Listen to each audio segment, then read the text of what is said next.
आज हम बात करने वाले हैं हेल्स पैराडाइज सीजन 2 के एपिसोड 14 के बारे में। बेसिकली इस वीडियो में हम मांगा से चैप्टर 83, 84 और 85 को कवर करेंगे। तो चलिए अब हम बिना देरी के इसे शुरू करते हैं। जूजिन कहती है मुझे तुम्हारे ट्रिक्स का पता है। नुरुगाई और शियोन एक साथ उसके ऊपर हमला करते हैं। शियोन सोचता है ट्रिक्स, हाँ जैसे मुझे इससे कुछ फर्क पड़ता है, मैं वही हूँ। एक फ्लैशबैक में शियोन की माँ उसकी आंखों पर कट मार देती है। मेरी माँ जो कि एक बंजारन थी, उसने मुझे घाव दिए। हम एक खेल करते थे कि एक अंधा बच्चा किसी भी अटैक को डोज कर सकता है। मैं जन्म से ही अंधा था और ये घाव बस ऐसे ही थे। छोटी सी उम्र से मैं ताओ की वेव्स की वजह से दुनिया को देख सकता था, इसलिए मुझे इस ट्रिक को परफॉर्म करने में कोई भी प्रॉब्लम नहीं आती थी। फिर एक बड़े आदमी को मेरे बारे में पता चला, उसने मुझे अंधे लोगों के स्कूल में भेजा और वहीं से मुझे यामादा स्कूल का भी पता चला। उसकी माँ कहती है एक बहुत ही बड़े स्पोर्ट्समैन की नाजायज औलाद है और इसे ये घाव भी एक लड़ाई के दौरान मिले हैं। मेरी माँ ने ऐसे ही कोई स्टोरी बना दी और वो स्टोरी के साथ मैं आज भी टिका हुआ हूँ। यामादा स्कूल में भी मेरे पास का किसी को भी नहीं पता। एक दिन तेंजा शुगिन से लड़ता है। तेंजा कहता है एक आदमी के पास्ट से उसका क्या लेना देना है। मैं तेंजा से जलता था क्योंकि वो अपने पास्ट के बारे में बिना किसी शर्म के बताता था। धीरे धीरे उसे सबने एक्सेप्ट कर लिया। एक दिन तेंजा उसे कहता है सेंसे मैं आपकी तरह बनना चाहता हूँ। शियोन सोचता है फिर भी मैं तुम्हारे जैसा बनना चाहता था। उसे तेंजा की डेथ याद आती है और वो जूजिन पर हमला करता है। शियोन सोचता है तुम मेरे हाथों से ही मरोगे और मैं इसके लिए अपनी जिंदगी तक दे दूंगा। जूजिन कहती है मैं अपनी किशिकाई एबिलिटीज के साथ रिकवर भी कर पा रही हूँ, तुम नहीं जीत सकते। शियोन कहता है चुप रहो, तुमने अपनी बच्ची कुची ताकत इस फाइनल शो के लिए लगा दी है। थोड़ी देर बाद तुम एक इंसान से भी कमजोर हो जाओगी। ये खोखली धमकियां देना बंद करो, मैं तुम्हारी ट्रिक्स को देख सकता हूँ। ये लड़ाई वही जीतेगा जो ज्यादा देर तक टिकेगा। नुरुगाई कहती है सेंसे। शियोन कहता है नुरुगाई पीछे रहो, मैं इसे खुद खत्म करूंगा। वो जूजिन का हाथ काट देता है। क्योंकि मेरा ताओ तुम्हारे खिलाफ ताकतवर नहीं है तो मुझे तुम्हारी ताओ की सप्लाई को रोकना होगा। फ्लैशबैक में यूजुरिहा कहती है बार बार काटने से अच्छा है हम एक ही बार ब्लेड उनके अंदर गाड़ दे। शियोन बार बार उसे कट करके अपना ब्लेड उसके अंदर गाड़ देता है। गाबिमारू कहता है पर सबसे मुश्किल होगी इस ब्लेड को उसके अंदर रखना। जूजिन की बॉडी से टेंटिकल्स निकलने लगते हैं। वो शियोन की बॉडी के अंदर जाना शुरू करते हैं। नुरुगाई कहती है सेंसे। शियोन सोचता है जितना मैंने सोचा था उससे कमजोर है, शायद इसलिए क्योंकि उसका ताओ अभी कम है। जैसा मैंने कहा जो ज्यादा देर टिकेगा वही जीतेगा। अगर आज हम दोनों भी मरते हैं फिर भी ये मेरी जीत होगी। ये दर्द उसके सामने कुछ भी नहीं है जो उसने सहा होगा। नुरुगाई कहती है सेंसे ऐसा मत करो, आप मर जाओगे। शियोन कहता है तुम पीछे रहो नुरुगाई, मैं यहीं रहूंगा। नुरुगाई कहती है आप हमेशा अच्छे डिसीजन लेते हो, ये आपके जैसा नहीं है। शियोन कहता है उस वक्त तेंजा की चीख सुनकर मुझे समझ आ गया कि वो हमें भागने के लिए कह रहा है और वही अच्छा डिसीजन था, पर मैंने ये ठीक डिसीजन क्यों लिया। भले ही मेरा अपना कोई मेरे सामने मर रहा था फिर भी मैंने ठीक डिसीजन लिया। ये कितना गलत है, मैं अपने आप को कभी भी माफ नहीं कर सकता।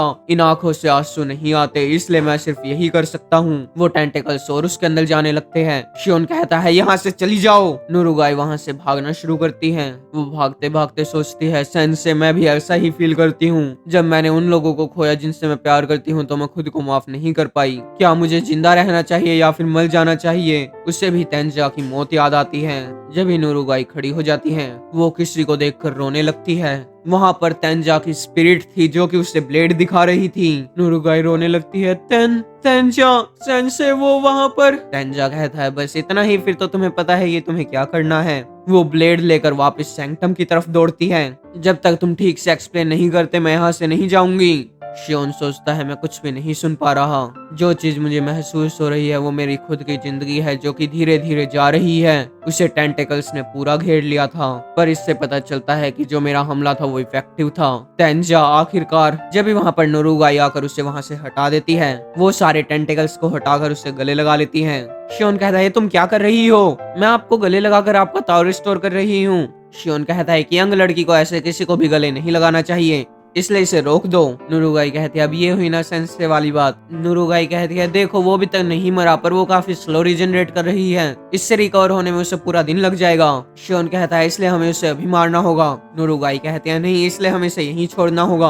अगर आप पास गए तो वो वाइन्स वापस आपके अंदर चली जाएगी और अब की बार आप मर जाओगे। शियोन कहता है मैं ऐसा नहीं कर सकता, जब तक वो चीज जिंदा है तेंजा की आत्मा शांत नहीं रहेगी। उसका इतना दर्द। नुरुगाई कहती है आप गलत हो उसके दर्द के बारे में। जब आप मुझे उठाकर भाग रहे थे तो मैंने देखा था वो हंस रहा था, उसने हमें जाते हुए देखा और वो हंसा। आपको ये नहीं पता था सेंसे, इसलिए आपको इतना दर्द हुआ क्योंकि मैंने इसे अपने तक रखा। सॉरी। उसकी स्माइल सच में कुछ थी, काफी उदास पर काफी कूल भी, इसलिए उसे किसी भी चीज का पछतावा नहीं है सेंसे। इसलिए बदले की बात छोड़कर क्यों ना हम तेंजा की बात करें। शियोन को एक विजन दिखता है, वो पास के ही ब्लेड में देखता है कि वहाँ पर तेंजा भी था। शियोन कहता है, हाँ तुमने ठीक कहा, थैंक यू नोरुगाई, तुमने मुझे वापस जिंदगी दे दी। मुझे तुम्हें सेंस से बुलाना चाहिए, तुमने मेरी सच में आंखें खोल दी। ओ क्या तुम्हें मजाक समझ में आया। दूसरी तरफ गुइफा को पता लग जाता है कि ताओफा और जूफा मर चुके हैं। गुइफा कहता है सब हार गए। सागिरी सोचती है जहाँ पर गाबीमारू का नाम लिखा है वो अभी तक ठीक है, यानी कि वो भी जरूर ठीक होगा। जब भी गुइफा वहाँ से जाने लगता है, सागिरी पूछती है तुम कहाँ जा रहे हो। गुइफा कहता है रायन को बताने, तुम जैसा चाहो वैसा कर सकती हो, मेरा लड़ने का इरादा नहीं है जैसा कि मैंने कहा था। सागिरी कहती है क्या तुम अपने दोस्तों का बदला भी नहीं लोगे। नहीं, उनका बिछड़ना भी ट्रेनिंग का एक हिस्सा है। मैं तुम समझ सकती हो है ना, हम टेंशन के अंदर ना ही कोई लगाव है ना ही कोई इमोशन, यहाँ तक कि मैं तुम भी बस एक्टिंग कर रही हो। होराई से जाने के बाद तुम छिप गई और इस आइलैंड की बर्बादी को देखा। इतने सालों के बाद तुम क्यों आई हो। मैं कहती है जिंदगी को समझ गई, मुझे सिखाया गया।